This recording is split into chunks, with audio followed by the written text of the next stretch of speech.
if I only had 1 week left, who would I call? What would I say? Where would I go?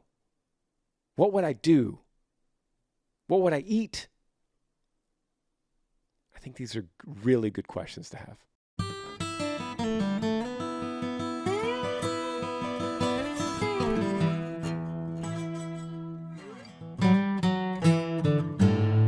What's up, everybody? Welcome back to the podcast, episode 198. Thanks for being here and watching and listening, wherever you're coming from, all of the different platforms, whether it's Spotify or YouTube or Apple Podcast or iHeartRadio. Thank you for being here.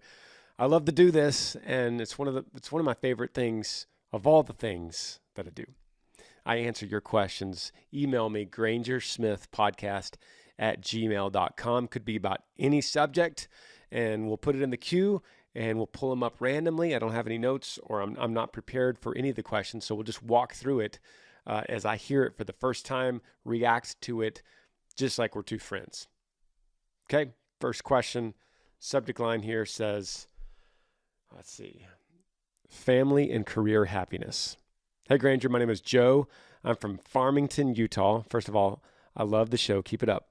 I'm a second semester freshman in college. I have no idea what I want to study in. In other words, I don't know what I want to do with my life. I don't know what career to aim for. My biggest goal in life is to have a happy family. I want to make enough money for them to be able to live comfortably, but I'm not a money seeker by any means. Every interest of mine would make me a happy worker, but it wouldn't earn much money in the workforce. Which should be my priority? A happy, comfortable family or my own personal happiness? Thanks, Joe. All right, Joe. Shout out to beautiful Utah. Thank you for emailing, brother. Let's walk through this. I think this is the old saying, putting the cart before the horse. You're asking me a question on what to prioritize when one of the options hasn't even happened. It's just completely hypothetical. So you're like, hey, Granger, which of these should I choose? And one of them doesn't exist. I'm going to say, hey, Joe, it's going to be hard to prioritize and make decisions on things that don't exist yet. I understand the ambition. I understand the dream and the hope that one day, Lord willing, you will have a family. But first, you don't know if that's going to happen.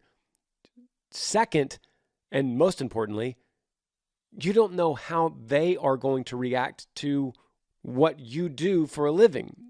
They might not need money or to be quote unquote comfortable like you're saying. Maybe you find a wife that just loves you for who you are and loves you because you're happy with what you do, regardless of if it makes money or not, regardless of if she can go to Amazon and buy stuff all day long. Maybe she's just like, Joe, I love you. I know we don't have a lot of money, but we have a lot of love. And I love you. And I love that you're happy at what you do. Even though it doesn't make a lot, I love you for what you do. Joe, what if you found a woman like that? I hope you do, by the way. But all this planning, all this worrying, all this prioritizing for something that hasn't happened, you don't know if you find a wife that says, Joe, it's more important to me that you are happy doing something you love instead of making a lot of money for us that we don't need.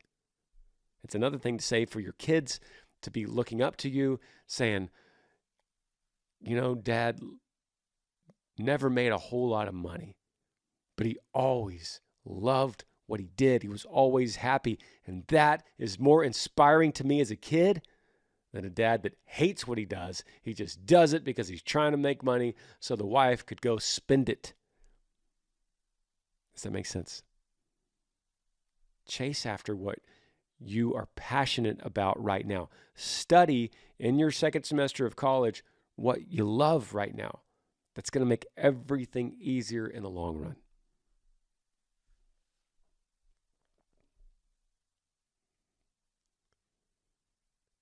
Next question says, open heart surgery at 27. Hey, Granger. Starting my week out with your podcast has completely changed my work week. It always gets me in a great state of mind. Thank you for that. I'm 27 years old. I'm a female from Iowa. I have open heart surgery a week from tomorrow to replace my aorta. I am feeling very anxious and nervous, and I'm struggling with those see you laters I'm going to have to give throughout the week. I'm constantly thinking about the worst case scenario, and it's starting to weigh extremely heavily on me. Also, my boss is pushing me really hard on a return date to work. I am already unhappy at my job and feel pressure to put this surgery off for them to get through our busy season. How do you handle this? I was raised to be loyal and work hard always, but I'm struggling to put myself first here. Thanks for all the content. You'll never understand how much it means to me. God bless. Morgan. All right, Morgan. Thank you so much for being vulnerable and for the email. And it's got to be very difficult for you. I can't imagine going through open heart surgery, something so serious at such a young age. So my heart goes out for you with this. And I also can't imagine the see you laters that you're going to have to give. What I think is a gift, just reading this once, not being able to fully process what's going on here, but my first reaction as I read it for the first time here is that it's a gift for anyone to be able to have a chance to think about their own mortality in a way so much that you're going to say goodbyes to people. Like, hey, I'm going into surgery next week. I want to say goodbye, and I don't want to make this awkward, but I want to say goodbye because, well, it's an open heart surgery and, anything can happen. Let me say that not a lot of people get that kind of opportunity. Not a lot of people get a chance to evaluate their own mortality, how fragile their life is. Not a lot of people get that chance. And it is a gift to see in the mirror your own fragility. I hope you see it that way. I hope that you could come to see it this way. I want to talk about, too, the boss thing. This crazy. It's crazy for all of us listening and from the outside looking in. It's crazy. You're going into an open heart surgery. You got a lot going on. You got a lot on your mind, and your boss is saying, hey, I really need to know so I could plan ahead. I really need to know when you're coming back. So you don't like it. Your boss is pushing you in a weird way. I think this is a really good time, in my opinion, because you asked, what would you do? I think this is a really good time, Morgan, to go to your boss and say, at this time in my life, as much as I have appreciated the work, I'm going to take some time off. Inevitably. Extended. I'm not sure if I'm coming back. And I appreciate the opportunity so much and everything that you have done for me with this kind of platform that you've given me, whatever the job is. But due to this medical condition and this surgery, I don't know how soon I can get back to work. I don't know how soon I'll be back to feeling normal, or if pushing it too hard at work might cause an extended recovery for me. So, all that being said, I think out of respect for you and our busy season, I would say don't expect me to come back. I think this is a really good time in your life for a really good excuse to back away from something that you don't like anyway. And during that time, I would really encourage you, Morgan, to dig in deep to your own mortality. Be thinking during this week before the surgery, not in some kind of weird, morbid, scary way, but be thinking,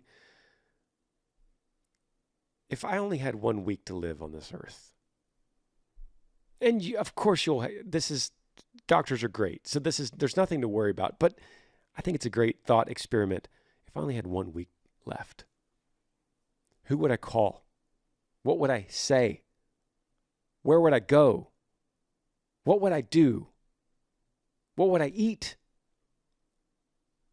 I think these are really good questions to have, and I hope you do that. I hope you email back too and let us know how this goes.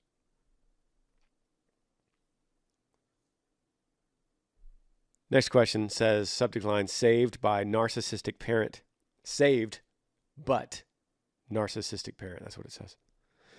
Hey, Granger, I'd like to stay anonymous. I'm a believer in Christ, and I've been struggling with PTSD for the past year from verbal and physical abuse from my mom. I need to talk to her about the problems that I'm having with her, but I'm super nervous and feel like I'll shut down if I confront her. Any advice? Yeah. I'm sorry. I'm so sorry. And my advice would be, because I think it's a legitimate concern, I think she's probably, you said she's narcissistic. She's probably someone that could shut you down with a look or a talk or a gesture or body language. And you're not going to be able to express yourself. She could shut you down. Okay?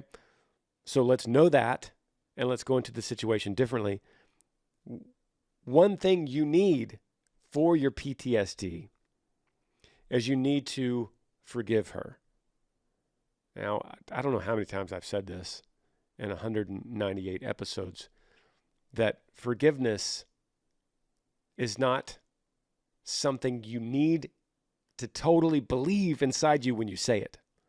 The healing really starts after you express it. And maybe more importantly, when you forgive someone, that does not matter how they respond to the forgiveness, whether or not it worked or not. Forgiveness is on your part, not the other person. Otherwise, it's not forgiveness. You forgiving someone has nothing to do with how they take it, or if they accept it, or if they say agreed or yes or whatever. That's not forgiveness. Forgiveness is total grace on your part to say, I no longer hold you guilty, right? You don't have to believe it, but you can say it and let your heart catch up to that later. And that's complicated, but there is such healing in forgiveness when you just say it and there's no strings attached to it. It's like, Mom, I forgive you after all these years. And you don't have to add things to it. You don't have to say, but, or although, or even though, or however. You just say, I forgive you and I love you. Not because of something you've done, but because of who you are. You're my mom, and you always will be, and I love you. And I just want you to know, without strings attached, that I forgive you. Now, forgiving like that doesn't have to be trusting or giving a second chance. It has nothing to do with giving them a second chance. Forgiving is something for you. A grace from you, a gift of grace from you that then begins your healing. Mom, I forgive you and I love you. And I just want to tell you that. Okay, so that's not completely solving your problem. That's just solving the content of your discussion, but not how you deliver it. My suggestion would be, because she could shut you down if because of who she is, I would suggest a letter. I think that's a good thing. A good old-fashioned handwritten letter, not a text or a phone call, because she could shut you down in either one of those two things. And email's weird. I'm talking old-fashioned good letter. You got a letter and you got a pen and you write this out. And you say whatever you need to say, but I want forgiveness to be part of it, and I love you, Mom, to be part of it, and I want no caveats, no strings attached in it. And then what you can do, you could deliver it, you could hand deliver it. You can go to her house and say, Mom, there's a lot of things I want to say. And a lot of things that I've wanted to say over the years. And I'm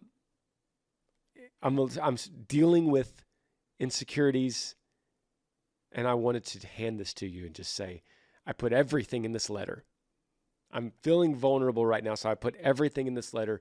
Mom, look her in the eye. Mom, can you please read it? Not right now, but when I leave, can you read it? Thank you. And then you're out. That would be my first option. I would suggest that first. My second option would be delivering it where she doesn't see you. It's not as cool and not as effective, but you could just put it in her mailbox or something like that. That's where I'm going. That's where I'm going with that answer. Let's hit another one here. Subject line says, boys, work, roles, and advice. Hello, my two boys, Logan, 12, and Landon, 10, and their neighborhood friend, Bentley, 10, came up with an idea for a yard work company, a VIP company, actually. I initially gave them an eye roll, thinking, these kids don't even make their bed without a fight. How the heck are they going to do a VIP service? But like the awesome parent that I aspire to be, I said, sure, go ahead, do it, and do it well. I gave them a few pointers on, and off they went. They have helped neighbors dig a small pond, gathered up sticks, overseen a small burn pile, and blown leaves. The neighbors have been pleased with their work and have given them fair pay and Dr. Pepper. It sounds good, and it is for the most part, besides a few disagreements. What advice do you have for them in regards to choosing and sticking to their roles and responsibilities and also working through disagreements? My sons argue over the management position, go figure. And of course, they play more than they work. They are still just kids. Just looking for tips on how to encourage them while they still learn the value of hard work. Yeah, this is great. It's a great email, and I'm happy for you and your parenting. I love the sentence you wrote where you said, being the awesome parent I aspire to be. Hey, that's humble. I like it. It's like admitting that you're not an awesome parent, but you want to be, so you'll do things according to the map that you've created. I like that. I like the part where it says at the end, they play more than they work. I'm glad for that. I think it's a good thing. I'm glad that these boys, 10 and 12, still have the ability to play and work. I think learning that balance will be something they continue through adolescence and into manhood. They'll continue to learn the difference between work and play and where those two things come together. And I would want them now to have a little bit more play. Your question is, what advice do you have in regards to choosing and sticking to the roles and responsibilities? One thing I would recommend is, well, first of all, make sure you manage your expectations about how this is going to go, right? Because if they wake up next week and they're like, VIP service is done, Mom, we're done. Manage your expectation so that you say, okay, I understand, and I'm really pleased with the work that you've done so far. Okay? Make sure that you're not like, no, you start this, you're going to finish it, and you got to go all the way to the rest of November or whatever it might be. Make sure that that's not what it is. That's where it gets kind of complicated. I would recommend that they pay for every tool that they use. Now, you can jumpstart them, and maybe you got them a rake, for the leaves. Maybe you got them like a propane lighter for their burn pile. I don't know what else. But from now on, now that you've got them kickstarted on this thing, from now on, I would say, let's have them pay for the new tools that they need. So if they go, hey, Mom, now they don't only want us to rake leaves, they also want us to trim the hedges. So can you go get us a hedge trimmer? And it's like, no, I can't do that. You can continue working, and you could find out how much the hedge trimmer cost down at the hardware store, and we'll find out how much that costs, and now you know how much to work towards so that you can get that. You guys could split it 3 ways if you want. And then when you get the hedge trimmer, that's going to open up new business. Now you could advertise hedge trimming. And then you'll make up for that cost, right? That's such an important lesson to learn right off. So manage your expectations, and then let them buy things. If they mess things up, let them pay for that too. The only thing I would push them on is if they start a job at one of the neighbor's house, they have to finish it. You and dad are not going to come bail them out. They're not going to leave a half-raked pile of leaves in the yard, and then you and dad are going to go at 9 p.m. and finish it up for them. That would be bad. We don't want to do that. So they're going to finish everything they start. Otherwise, they're going to call the neighbors themselves, not you, and they're going to say, Mr. and Mrs. Jones, we decided, it's Logan and Landon and Bentley, and we decided that we're going to not continue the VIP service, Just make sure that they're doing that. And here's another thing. If they're having a disagreement about management position, then tell them the manager of you three is the one that has to make the phone call to the client. You have to tell them that what time you're coming. You have to be the one that tells them that you're not going to finish or that you're not going to come back next week. Who wants to be the manager now? Also, the manager, if one guy gets sick, you're doing double duty because you're the manager. Who wants to be the manager now? Try to weed them out with stuff like that. I think that will help your disagreements, and I think they'll find out, hey, being a manager, maybe it's not as cool as I thought. I love the story. I appreciate the email. We're going to take a break. Be right back. This podcast is brought to you guys by BetterHelp. Sometimes in life when we're faced with tough choices and the path forward isn't easy and clear, like I'm going to talk fully about in my new book, Like a River, that comes out just in like a week, August the 1st. Losing our little boy, River, at 3 years old, put us in a place that we could not recover on our own. We tried everything, and therapy was an important part of that journey. So whether you're dealing with decisions around career, relationships, or anything else, therapy can help you move forward with confidence. It can help you unpack how to trust in order to make decisions to continue forward. But I know what you're thinking. Where do I even go about finding a therapist? That sounds so daunting. Well, if you're thinking about trying to start therapy, give BetterHelp a try. It's entirely online, designed to be convenient, flexible, and suitable to your schedule. Just fill out a brief questionnaire to get matched with a licensed therapist and switch therapists then at any time for no additional charge.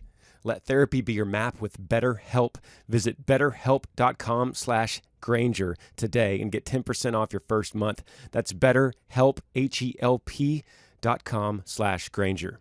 If you want to get a hold of me personally, maybe get a message from me, a video message from me, it's super easy at cameo.com/Granger Smith, or on the Cameo app, search for me, Granger Smith. I'll make a personalized video message right from my phone to you or whoever you want and say whatever you need me to say. Encouragement, happy birthday, happy anniversary, whatever it might be.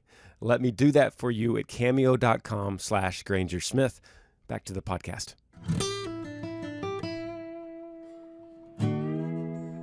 All right, back to the podcast, answering your questions. Email me, grangersmithpodcast@gmail.com, and we'll throw you in the queue here. Next question, subject line says work, and it says keep anonymous. Hey, Granger, my name is... That's always so funny when it's just said keep anonymous. I won't read it, okay? It says, I'm 15 from Minnesota, just recently moved to a new house, and it's going good. I got a job at a farm, and I love working on it, but work just takes up all my time. I never have time to hang out with my friends or family or this sweet girl that I like. I just wanted to know, what are some ways to help me balance my time? All right, Anonymous. Appreciate you emailing, brother. I don't know what's going on in this email because I'm pretty sure you said 15. I know you said 15, and it sounds like you're 35 because you're talking about you just moved into a new house and it's going good, and then you start talking about the job and you don't have any time for friends or family or your girl. And it sounds like you bought a house. You're living in your house and you're like paying bills and paying the mortgage. That's what it sounds like. So that's why I'm a little confused. What's going on? You're 15. I'm assuming, I know certainly you're talking about you're living with your guardian or parents, right? Right? Okay. Why are, why does it sound like you're paying for the house? Let me just put it that way. Why does it sound like if you don't work, the house goes away? Why is there so much pressure on you working all of the time when you're 15? 15-year-olds should work. Don't hear me wrong on that. But 15-year-olds should not work so much that they have no time for anything else in their life. School is not even mentioned in this email. So you say, I never have time to hang out with my friends or family or a girl. That's a problem. So I can give you tips on balancing time and managing time, but that's a conversation I would have with a 30-year-old, not a 15-year-old. That's different. I could talk to you about your power list and coming up with your schedule and making your checklist and what time you're waking up. And I could talk to you about that, but that's silly because we have a lot of other priorities. There's like 3 priorities for you, in my opinion, 3 priorities that come before working. Working at this point is making money so that you could help out a little bit at the house. I get it. So that you could maybe be saving for a truck. I get it. And saving for a few things that you like. Some clothes, new pair of jeans, a movie night with this sweet girl you're talking about, that stuff. And if you're working more than that, then we need to talk about why, and is this the right job, and is the house too expensive, and is everyone managing money okay that you're working so much? Those kind of questions. Those are the kind of questions I have. Yeah, and I would go there instead of ways to balance your life besides telling you, hey, Anonymous, if you don't fix this now, you're going to realize quickly you're only 15 once. If you neglect friends and parents and family and this girl, if you neglect them for this job to make money that will go away, that will get spent, that will get eaten up in some truck payment, if you do that too much, you're going to have serious problems in 3, 4, 5 years because you're going to look back and realize, oh man, I chewed up my teenage years and they're gone and I don't have them back.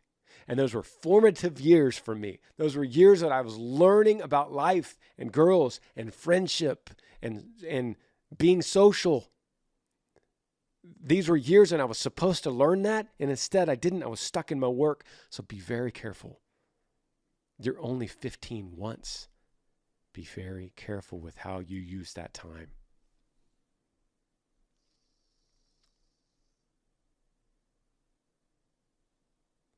Next question.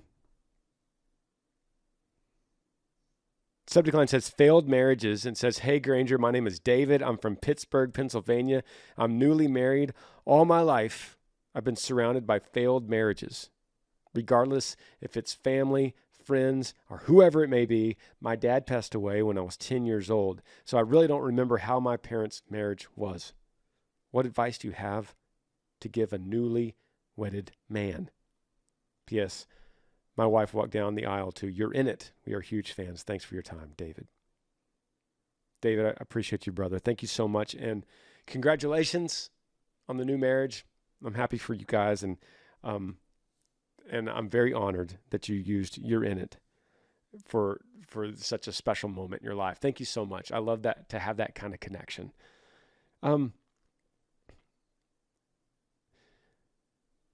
I typically, when I get a question like this, I pull out a similar card each time to play, right? It's like if this was a card game, I'm pulling out this card. If you're going to just generally ask me advice for a newly wedded man or couple or woman, I'm going to pull out the card that says, be selfless. Remember now, remind yourself now daily that is not just you anymore. It's not just about you. And when Jesus says, love your neighbor as yourself, I said this last week, we have to assume when Jesus says, love your neighbor as yourself, not more than yourself, or love your neighbor in some relation to yourself. It's very clear that he's saying, love your neighbor the same. Meaning, there is an assumption that you already love yourself. It doesn't say, learn to love yourself, and then once you learn to love yourself, then you could love your neighbor. That's what the culture says, and kind of twists that all the time. You hear weird stuff like that. You got to learn. Remember, you have to learn to love yourself first, and then when you love yourself, you can love others. How many times have y'all heard that? Twisted, weird, cultural garbage. And that's not what Jesus said. And that's not what you know to believe, because you know, if you think about it with your heart, you think about yourself, you think who you are inherently, how you were born, your nature, your human nature says, take care of myself. I'm hungry, feed me. I'm thirsty, I need drink. I'm tired, need to lay down. Like, we're so primal. I have a headache. I can't think until I have some aspirin. I got a headache. Oh man, I got this ache in back today. I got this crick in my neck, and every time I turn left, I just cannot stop thinking about this crick in my neck, and I'll do anything to relieve that. Or let's flip it. Man, you know what I can go for tonight? Some steak. Oh man, there's nothing like a good steak on a night like this. Or football game's on. I can't wait. I've been waiting for this game, and this moment. I've been wanting to see this particular game for like a year. This is the rematch of last year's crazy game. And this year it's prime time, 7 p.m. And I've got my couch ready, my TV ready, and I'm ready for no distractions, ready to watch my game. This is what we do. This is what humans do. We love ourselves. That's the default. And so Jesus is saying, go against the default and love your neighbor as yourself. Like that, like you do. Like when you get a headache and you need aspirin, when you want to watch the game, when that's what you want, when that's what you need, when you want that steak, when you want to lay down taking all those things, that love you give, yeah, just do that to others too. It's not the default. It takes effort to do that. It takes a big switch of the brain to go, oh, I'm David, I'm newlywed now. I've got a wife now. It's not just about me. And Jesus is saying, and I'm saying now, because I agree, I'm saying that you don't have to go above and beyond for your wife. You don't have to pour out superficial love. You don't have to wake up and go, how am I going to multiply this love over and over to my wife today? Because you can't sustain that. All you need to do is love her like you love yourself. That's it. So watch her. Think about her. Think about when she's, whatever equivalent to that football game is to her, make sure you don't schedule anything then. Whatever that equivalent thing is to your steak you're craving, cook it for her one night. Whatever equivalent feeling that you get when you just want to lay down and take a nap and close off the world, you're so tired, make the bed for her. Turn down the blinds and the lights. Make it nice and say, babe, you go to bed early tonight. You had a tough night last night. Go to bed early tonight. I'll take care of the dishes. I'll take care of everything. So you're not going above and beyond. You're giving her what you would do, how you would treat yourself. That's just not revolutionary. This is not brand new, groundbreaking information, but it's marriage saving. It's marriage saving. And for all the people, I said this last week too, for all the people that are thinking, hey, one problem, I don't love myself. In fact, I hate myself. I would say, I don't agree. I don't agree. Hating is not the opposite of loving. Hating is a close brother. It takes a lot of passion, a lot of energy, a lot of attention to hate something. So if you're hating yourself, that means you're pouring a lot of attention on yourself. The only thing opposite of love is indifference. I don't care, could care less. I don't care at all. Hadn't even thought about it. Nobody's indifferent to themselves, okay? Love her just like you love yourself. You'll be good.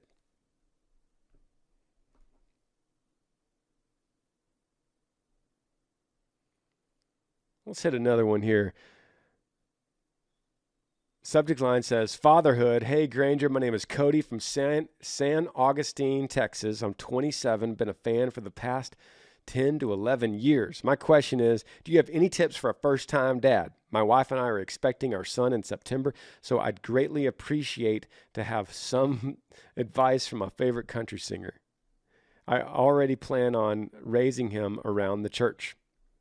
Many blessings for Amber, London, Lincoln, Maverick, and yourself. All right, Cody, thanks for emailing, brother. Thank you for being a fan, and congratulations. Expecting a son in September, and guess what? That's my birthday's in September too. So I love to tell first-time dads because dads are so out of the loop and out of control. Having a baby as a dad is something that is just, it's helpless because we can't do anything. We can't even help our wives. It's hard to even provide comfort because a lot of times they don't even want it from us, at least. And what do we know about any of it? So all we can do is sit there and stress out about it. So don't take that. That's not the advice I'm giving. My advice is this. You say, tips for a first-time dad. Well, all you got to do, it's super easy if you think about it. All you have to do is stay one step ahead of them. It can get daunting thinking about, man, got my son coming. Oh man, I gotta get him a go-kart. I gotta think about baseball. Oh yeah, it's summer league baseball. I better get him a glove.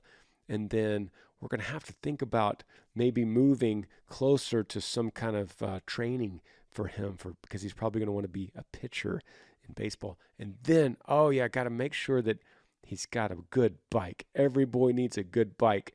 And so I should make sure that we get this driveway paved because it's dirt and we're going to need to get that drive. And it's like your brain can go crazy thinking about having a boy in your house for the next 18 years. But you don't have to think about that. All you have to do is follow as he changes, and he's going to change quickly. You just got to follow and the pattern that's already laid out before you and stay one step ahead. For instance, right now, you're a few months from birth, right?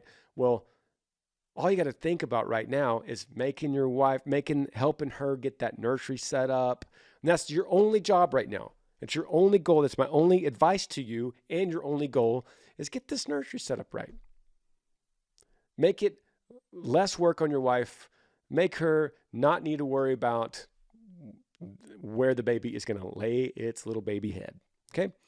And then when the baby comes, now you got a certain amount of months before it's going to need to start taking a bottle, unless it's only breastfeeding. If it's breastfeeding, that's one thing. But if it's not breastfeeding, you got to learn how to make the formula. That's easy. Learn that. And then you got a few months until the baby is scooting around.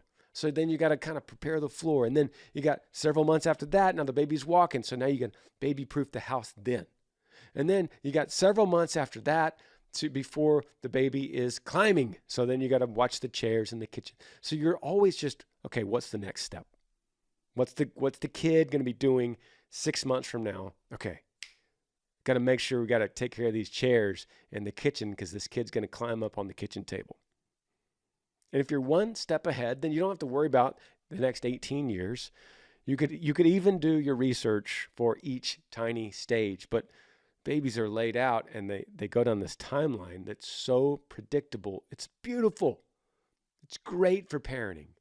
We don't have to worry about 5 years from now. You don't have to worry about a toddler when they're an infant. You don't have to worry about a teenager when they're a kid, when they're an adolescent. So there you go. Don't be thinking about, what's he going to drive? Is he going to get my truck? Am I going to pass that down to him? That's too much thinking. Let's hit another question.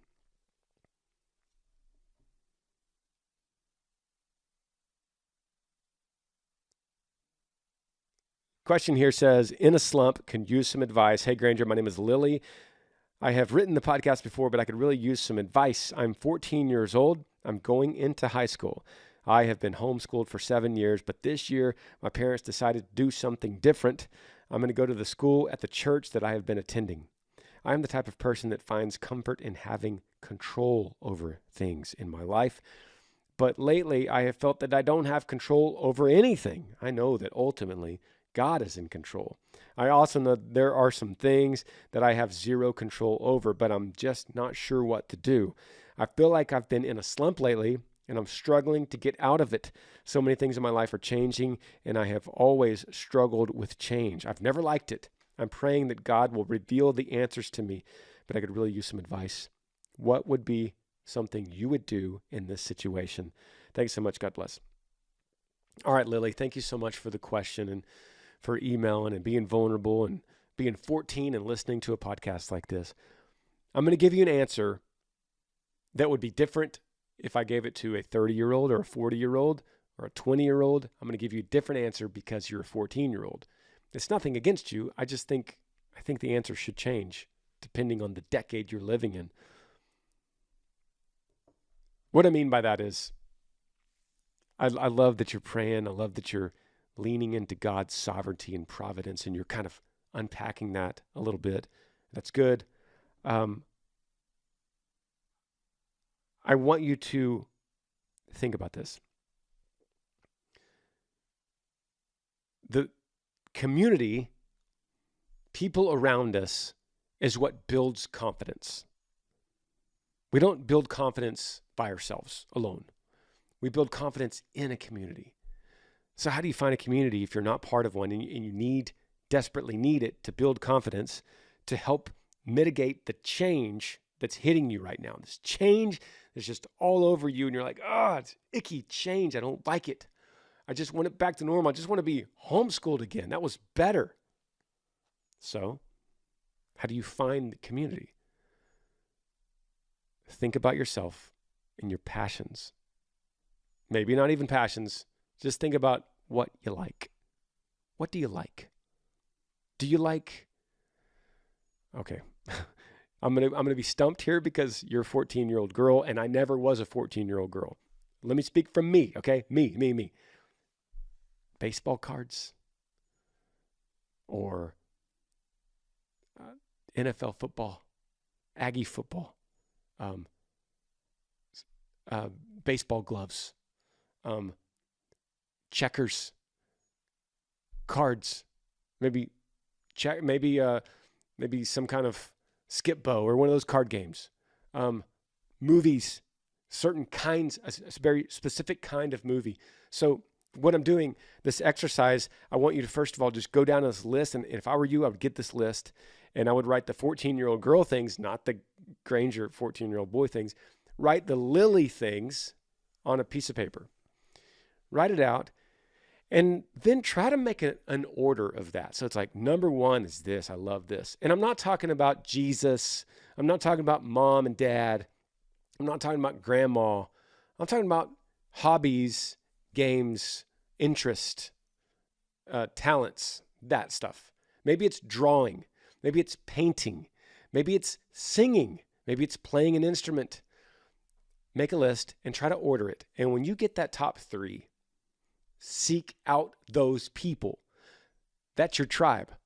So say your first thing is water painting. You love to paint with watercolors, right? Put it that way. You love it. That's your passion and you're pretty dang good at it too. So you go to your school, this new school, and you find someone, anyone, a teacher, the principal, and you say, I want to get together with other people that paint with watercolors. And then guess what? Whatever your top 3 list is, I promise you on that list, you're going to find a group. Might be 1, 2, 3, 5, 7 people that are like, man, I love painting with watercolors. And you go, I have an idea. I think every Monday night we meet at 7 p.m. We meet and we have a prompt that we paint all 6 days. And then on the 7th day, on Monday, we get together at 7 p.m. and we show each other the prompt. So I'll come up with the prompt, and then next week you come up with the prompt, some kind of idea or line or title, and then we paint it and we come together. And what you're doing, without even knowing it at that point, you're building community, camaraderie, friendships. We need this. You're building confidence. They're pouring into you. You're pouring out to them. That's how you live. That's how you survive. That's how you mitigate that change. That's how it's not weird anymore. Now you're home. You have friends. You have family. That's how you do it. I love you guys, all y'all, for emailing. And as always, see you next Monday. Yee yee. Thanks for joining me on the Granger Smith Podcast. I appreciate all of you guys. You could help me out by rating this podcast on iTunes. If you're on YouTube, subscribe to this channel, hit that little like button and the notifications bell so that you never miss any time I upload a video. If you have a question for me that you would like me to answer, email grangersmithpodcast@gmail.com. Yee yee.